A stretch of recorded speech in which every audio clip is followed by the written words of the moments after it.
Alright, so on Kadens' truck, you guys have seen the previous clips that I put in here. These are the 4 runs we've made. This was more load down here, so that's the only difference in the run. So the true baseline is this 739 and 733 run.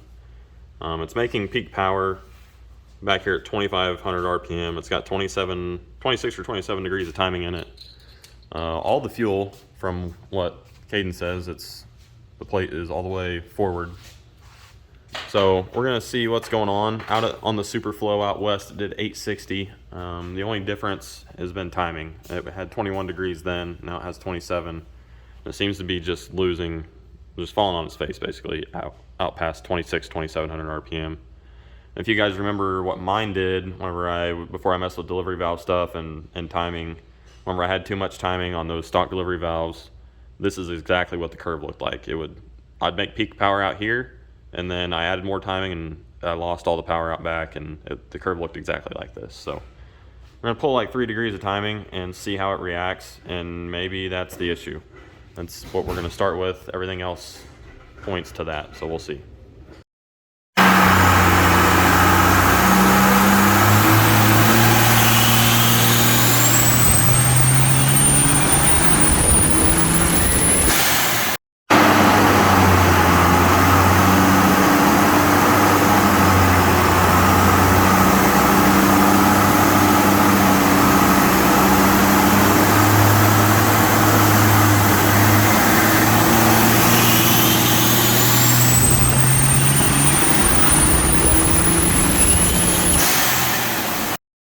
Alright guys, so Kadens second gen, we still got on the dyno. This is the following day.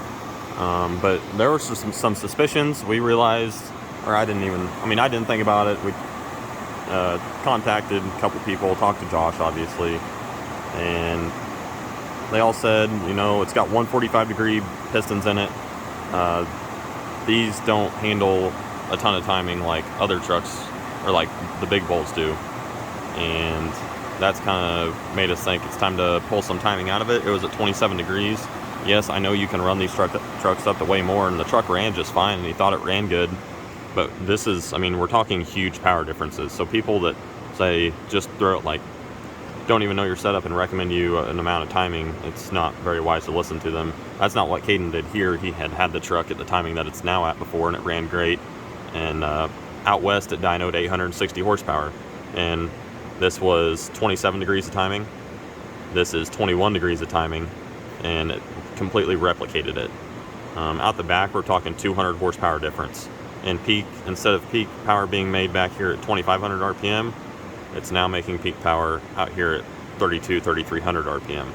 And it just seems a lot happier. So this was we did back-to-back pulls just to make sure that this is accurate, and it was good.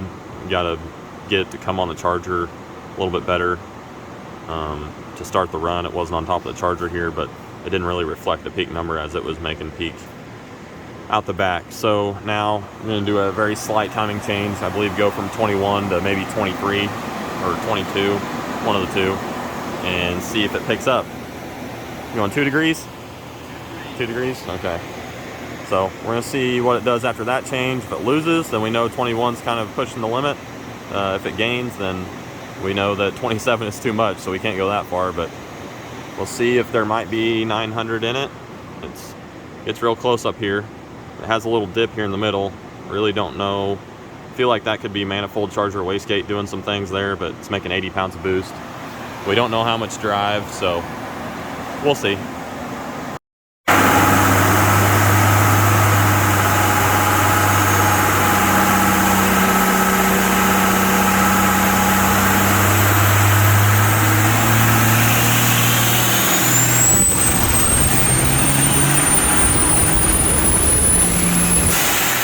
Alright guys, so we are wrapped up here on Kadens' truck. My last run, we blew a boot. I came into the run kind of spicy, but didn't blow one that whole time, and I'm curious to know what boost was that run, but this is where we're leaving off. I got rid of all the other runs, so to sum it up, our baseline was 27 degrees of timing, 739 horsepower. It's making peak power way back here. It just didn't seem right. Brought it back to the 21 degrees of timing, and it picked up 120 horsepower. And then we jumped to 23. And really, pretty much the peak was the same. The truck was up to temp this run, so I would be willing to say it's basically making the same power that run. It was a little bit down right here around 3250, but it smoothed out the curve. It doesn't have this big dip in the curve anymore. It flattened that, so probably gained 20 horsepower, 30 horsepower out in the mid-range. It just made it smoother and flatter, so pretty successful night. Gonna reach out to a couple people, see kind of what they think. Like I said, it is a 145 degree piston engine. It has a ported and polished head. It's an industrial 12 mil. It's got a set of DDP stage 4 injectors, right? Yep. A 364.5, 68, 80 on the manifold, and a 488 out front. So it's got more than enough for lots. Talking to DDP, they said that those injectors should do 900 horsepower. So we'll see. It could be a delivery valve problem. It could be just dialing in the wastegate on the manifold charger. Really, I think we're getting close to being tapped out, but I think just finding more efficiency is what's going to gain more power at this point. So if we get a drive gauge hooked up, we can kind of figure out drive versus total boost and see if we can't make some wastegate adjustments to close that and maybe make a little bit less hot air and pick up some efficiency.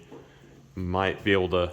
We really just want to crest that 900 mark. That'd be a big milestone, and for a 145 degree piston engine, I feel like that's pretty good. So I'm sure there will be more of Kadens truck around. This was a good dyno comparison for you PPump guys, and I know that you guys are always talking about timing and what you should run and all that stuff, so it's just another point to prove here that every truck is different. Not every truck needs the same timing, so the stuff you see on the internet probably isn't always the best information. Yep.